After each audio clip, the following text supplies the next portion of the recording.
நமச்சிவாய வாழ்க. நாதன்தாள் வாழ்க. இமைப்பொழுதும் என் நெஞ்சில் நீங்காதான் தாழ் வாழ்க. வாழ்க வளமுடன். அனைவருக்கும் இனிய வணக்கங்கள். 2025ஆம் ஆண்டு மார்ச் மாதம் நடைபெற உள்ள சனி பெயர்ச்சியால் எந்தெந்த ராசிக்காரர்களுக்கு ஏழரை சனி, அஷ்டம சனி, கண்டக சனி, அர்த்தாஷ்டம சனி நடைபெறப் போகிறது. இதனால் மேசம் முதல் மீனம் வரை 12 ராசிகளுக்கு 2025இல் எப்படி இருக்கும் என்பதனை பற்றி விரிவாக காண்போம். நீண்ட நாட்களாக தனது கும்பராசியில் அமர்ந்திருந்த சனி பகவான் தற்போது கும்பராசியில் இருந்து வெளியேறி குரு பகவானின் ஆதிக்கத்தில் உள்ள மீனராசியில் பிரவேசிக்க உள்ளார். திருக்கணித பஞ்சாங்கத்தின்படி 2025ஆம் ஆண்டு மார்ச் மாதம் 29ஆம் தேதி இரவு 9:44 கும்பராசியில் உள்ள புரட்டாதி நட்சத்திரம் 3ஆம் பாதத்தில் இருந்து மீனராசியில் உள்ள புரட்டாதி நட்சத்திரம் 4ஆம் பாதத்திற்கு பெயர்ச்சியாக உள்ளார். முதலில் நாம் காண இருப்பது ஏழரை சனி. ஏழரை சனியை 2.5 ஆண்டு காலமாக பிரித்து சொல்லலாம். முதல் 2.5 வருடத்தை விரயசனி என்றும், அடுத்து வரக்கூடிய 2.5 வருடத்தை ஜென்மசனி என்றும், இறுதியாக வரக்கூடிய 2.5 வருடத்தை பாதச்சனி என்றும் அழைக்கின்றோம். கடந்த ஆண்டு 2023இல் இருந்து மகர ராசிக்கு பாதசனியும், கும்பராசிக்கு ஜென்மசனியும், மீனராசிக்கு விரயசனியும் நடைபெற்று வருகிறது. இனி வரக்கூடிய சனி பெயர்ச்சியால் மேச ராசிக்காரர்களுக்கு ஏழரை சனி ஆரம்பித்து அடுத்த 2.5 வருடம் விரயசனி நடைபெற உள்ளது. மீன ராசிக்கு விரயசனி முடிந்து ஜென்மசனியும், கும்பராசிக்கு ஜென்மசனி முடிந்து பாதசனியும் நடைபெற உள்ளது. மகர ராசிக்காரர்கள் ஏழரை சனியில் இருந்து முழுமையாக விடுதலை அடைய உள்ளீர்கள். ராசிக்கு 4ஆம் இடத்திற்கு சனி பகவான் வரும் பொழுது நடைபெறுவது அர்த்தாஷ்டம சனியாகும். ராசிக்கு 7இல் சனி பகவான் வரும்போது நடைபெறுவது கண்டக சனியாகும். ராசிக்கு 8இல் சனி பகவான் வரும்போது அஷ்டம சனி நடைபெறும். வரும் சனி பெயர்ச்சியின் போது மகரம், கடகம், விருச்சிக ராசிக்காரர்கள் சனியின் பாதிப்பில் இருந்து விடுபட உள்ளீர்கள். மேச ராசிக்கு விரயச்சனியும், ரிஷப ராசிக்கு லாபச்சனியும், மிதுன ராசிக்கு கர்மச்சனியும், கடக ராசிக்கு பாக்கியச்சனியும் நடைபெறப் போகிறது. சிம்ம ராசிக்கு அஷ்டமச்சனி, கன்னி ராசிக்கு கண்டகச்சனி, துலாம் ராசிக்கு ரோகச்சனி, விருச்சிக ராசிக்கு பஞ்சம சனி, தனுசு ராசிக்கு அர்த்தாஷ்டம சனி, மகர ராசிக்கு சகாய சனி, கும்பராசிக்கு பாதசனி, மீன ராசிக்கு ஜென்மசனி நடைபெற உள்ளது. இனி இந்த பெயர்ச்சியால் உங்கள் ராசிக்கு உண்டாகும் சுபபலன் என்ன என்பதனையும், அசுப பலன் ஏற்படுமாயின் ராசிக்காரர்கள் செய்ய வேண்டிய பரிகாரம் என்ன, வழிபட வேண்டிய தெய்வம் யார் என்பதனை பற்றியும் விரிவாக காண்போம். நடைபெற போகும் இந்த சனி பெயர்ச்சியால் உங்கள் வாழ்வில் வளமும் நலமும் செல்வ செழிப்பும் பெற்று வாழ்வில் உயரிய நிலையை அடைய எல்லாம் வல்ல எம்பெருமானை வேண்டி விரும்பி கேட்டுக்கொள்கிறேன். விருச்சிக ராசி அன்பர்களே, ஏழரை சனியால் பாதிக்கப்பட்டு வந்த நீங்கள் அதற்கு அடுத்தபடியாக வந்த அர்த்தாஷ்டம சனியால் கடுமையாக பாதிக்கப்பட்டு வந்திருப்பீர்கள். வரும் 2025ஆம் ஆண்டு சனி பெயர்ச்சியால் உங்களுக்கு அர்த்தாஷ்டம சனி விலகுகிறது. அடுத்த 2.5 ஆண்டுகளுக்கு நல்ல பலன்களை வாரி வழங்கப் போகிறார் சனி பகவான். அந்த வகையில் என்னென்ன நற்பலன்களை சனி பகவான் அள்ளித்தரப் போகிறார், எதில் கவனமாக இருக்க வேண்டும் என தெரிந்து கொள்ளலாம். விருச்சிக ராசிக்காரர்களின் ராசி அதிபதி செவ்வாய் பகவான். செவ்வாய் என்பது போர்க்காரகன், இரத்தக்காரகன், நிலமகன் என்று அழைக்கப்படுகிறது. இந்த ராசியாதிபதி செவ்வாய் ராசிக்கு 6ஆம் வீட்டுக்கும் அதிபதியாக வருகிறார். பொதுவாக விருச்சிக ராசிக்காரர்களைப் போல யாரும் யோகம் செய்தவர்கள் இல்லை. அதே சமயம் பிரச்சனைகளை சந்திப்பவர்களும் யாரும் இல்லை என்று சொல்லலாம். இவர்களுடைய பலவிதமான பிரச்சனைகளுக்கு இவர்களே மூல காரணம் என்றே சொல்லலாம். ராசியாதிபதியே 6ஆம் வீட்டுக்கும் அதிபதியாக வருவதால் இவர்களுக்கு ஏற்படும் நோய், வழக்கு, எதிரி ஆகியவற்றிற்கு காரணமாக இவர்களே அமைவார்கள். இவர்களுடைய எதிரிகளை இவர்களே உருவாக்குவார்கள். பின்னர் அவர்களை மெதுவாக வெற்றி அடைவார்கள்.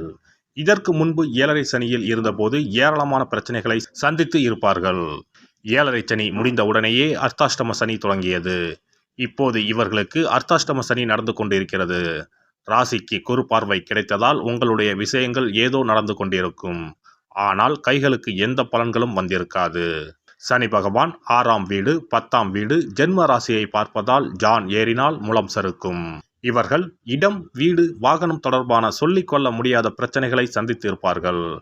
விருச்சிக ராசிக்காரர்கள் 2025 சனி பெயர்ச்சியால் அர்த்தாஷ்டம சனி பூர்ணமாக விலகுகிறது. இதனால் குழந்தைகள், வீடு, வாகனம், தாய் தொடர்பான விஷயங்கள், ஆடம்பரம் போன்ற அனைத்து விஷயங்களிலும் இவர்களுக்கு ஏற்றம் இல்லை என்றாலும் எந்த ஒரு இறங்கு முகமும் இருக்காது. அடுத்த 2.5 ஆண்டுகள் சுப பலன்கள் உண்டாகும். சனி பகவான் 11ஆம் வீட்டை பார்ப்பதால் லாபம் உண்டாகும். வெளிநாட்டு தொடர்பில் அனுகூலமான பலன்கள் கிடைக்கும். சனி குருவின் நட்சத்திரத்தில் பயணிப்பதால் தனஸ்தானத்தில் பிராப்தம் ஏற்படும். கடன்கள் அனைத்தும் அடைபடும். லாபம் அதிகரிக்கும். நிலம், வீடு வாங்க வாய்ப்புள்ளது. முதலீடு செய்ய தொடங்குவீர்கள். கணவன் மனைவிக்கு இடையே சண்டை சச்சரவுகள் வருவதை தடுக்க வேண்டும். உங்களுடைய ஜாதகத்துக்கு அனுகூலமான பலன்கள் 5ஆம் இடத்தில் சனி பகவான் அமர்ந்து கொடுக்க உள்ளார். சத்ரு தொல்லை, எதிரி தொல்லை, நோய் போன்ற பிரச்சனைகளில் இருந்து விடுபடலாம். குழந்தைகள் விஷயத்தில் மட்டும் சற்று கவனமாக இருக்க வேண்டும். முதலீடு தொடர்பான விஷயங்களில் கவனமாக இருக்க வேண்டும். குரு பகவான் அஷ்டமத்தில் மறைகிறார். 4ஆம் இடத்தில் ராகு இருந்தாலும் குரு பார்வையில் இருக்கிறார். குறிப்பாக கடன் கொடுப்பது, முதலீடு சம்பந்தப்பட்ட விஷயங்களில் கூடுதல் கவனத்துடன் இருக்க வேண்டும்.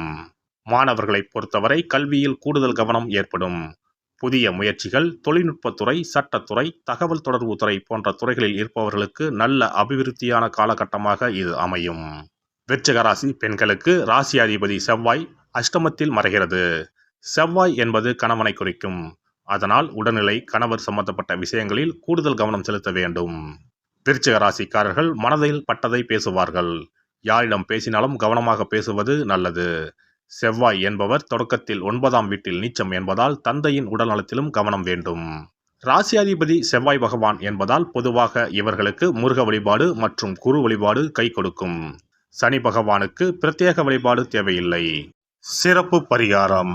நவ கிரகங்களில் சனி பகவான் நீதி தவறாதவர். அவரவர் கர்ம வினைகளுக்கு உரிய பலனை தவறாமல் வழங்குபவர். பொதுவாக சனி பெயர்ச்சி என்றாலே எல்லோரும் பயப்படுவார்கள். அப்படி பயப்பட வேண்டிய அவசியமே இல்லை. சனி பகவானால் பாதிப்புகள் ஏற்படும் பட்சத்தில் பாதிப்பில் இருந்து விடுபட பல எளிய பரிகாரங்கள் உள்ளன. ஒரு கைப்பிடி பச்சரிசியை எடுத்துக்கொண்டு அதை நன்றாக பொடி செய்து கொள்ள வேண்டும். பிறகு சூரியனை வழிபட வேண்டும். சூரியனை வழிபட்ட பிறகு குளக்கரையிலோ மரத்தின் அடியிலோ உள்ள விநாயகரை 3 முறை வலம் வந்து வழிபட்டு விட்டு பொடி செய்த பச்சரிசி மாவை தரையில் போட வேண்டும். அப்படி போடும் மாவை எறும்புகள் எடுத்துச் செல்லும். குறிப்பாக வன்னி மரத்தின் அடியில் இருக்கும் விநாயகரை வலம் வருவது மிகவும் விசேஷம். இந்த பரிகாரத்தை எப்போதுமே தொடர்ந்து செய்வது மிகவும் நல்லது. ஒருவருக்கு சனி தசை வந்துவிட்டால் அவருக்கு சந்தேக புத்தி வந்துவிடுகிறது. யார் சொல்வதையும் ஏற்றுக்கொள்ள மாட்டார்கள். குறிப்பாக அஷ்டமத்து சனி மிகவும் கஷ்டப்படுத்திவிடும். 7.5 சனியின் பாதிப்பை விடவும் அஷ்டமத்து சனி மிக அதிக பாதிப்பை ஏற்படுத்தும்.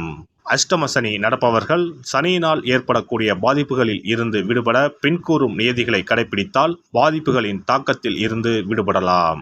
சனி தசை நடக்கும்போது எந்த செயல் செய்தாலும் தாமதமாகும்.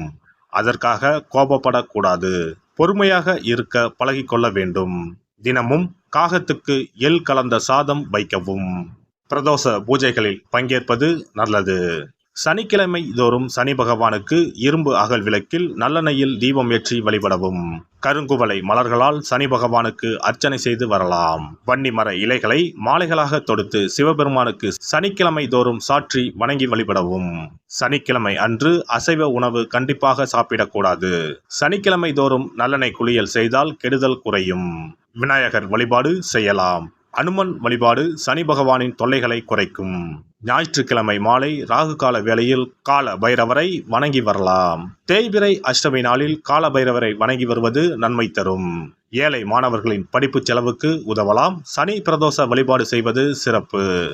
அன்னதானத்துக்கு உதவி செய்யலாம். சித்தர்களின் பீடங்கள், ஜீவ சமாதி பீடங்களுக்கு சென்று வணங்கி வழிபடலாம்.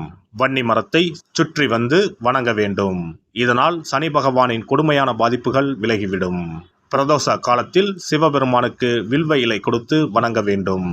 தினமும் ராமநாமம் ஜபித்து வந்தால் சனி பகவானின் தொல்லையிலிருந்து தப்பிக்கலாம்.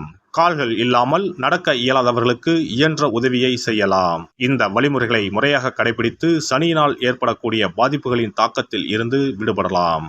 எல்லாம் வல்ல இறையருளால் நீங்களும் உங்கள் அன்பு குடும்பமும் உடல் நலம், நீலாயுள், நிறை செல்வம், உயர் புகழ், மெய்ஞானம் ஓங்கி வாழ்க வளமுடன். இந்த வீடியோ பதிவு உங்களுக்கு பிடித்திருந்தால் லைக் பண்ணுங்க, கமெண்ட் பண்ணுங்க, ஷேர் பண்ணுங்க. மறக்காம சப்ஸ்கிரைப் பண்ணுங்க. பக்கத்துல இருக்கிற பெல் பட்டனை கிளிக் பண்ணுங்க. நன்றி, வணக்கம். ஓம் நமச்சிவாய. சிவாய நம.